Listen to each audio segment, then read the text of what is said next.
ഇങ്ങനത്തോന്നാണ് വെക്കാൻ പോകുന്നത്. എപ്പോഴും അവിയലും സാമ്പാറും ഒക്കെ വെക്കുമ്പോഴത്തേക്കിനും ഒരു നല്ലൊരു ഗുണമുള്ള മുരിങ്ങേനെ കൂടി രസം കറി വെക്കാൻ നോക്കുന്നത്.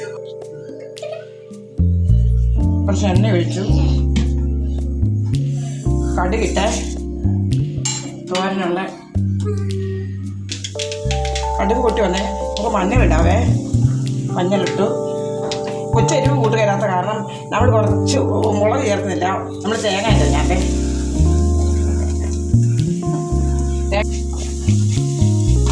അതൊന്ന് വഴന്ന് വരും. തേങ്ങയെ അത് വന്നിട്ടുണ്ട്. അപ്പോൾ നമുക്ക് കുറച്ച് ഗ്യാസിനൊക്കെ നമുക്ക് കുറച്ച് വെളുത്തുള്ളി കൂടി ചേർക്കാം അതിനകത്ത്.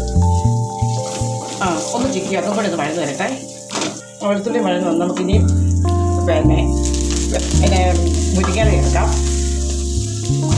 മുരിങ്ങയില നമുക്ക് അരപ്പിൻ്റെ കൂടി ഇട്ട് ഒന്ന് പതുക്കെ ചിക്കി തോർത്തി എടുത്താൽ മതി. കൂടുതൽ നമ്മളൊന്നും ചെയ്യരുത്. ഗ്യാസ് ഇത്തിരി ഉപ്പും കൂടെ നമുക്ക് ചേർക്കാം.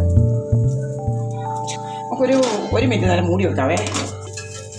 നമുക്ക് മുരിങ്ങയിലക്കറി ആയിട്ടുണ്ട്. ഒന്നും കൂടെ ഒന്ന് ചിക്കി എടുത്തിട്ട് നമുക്ക്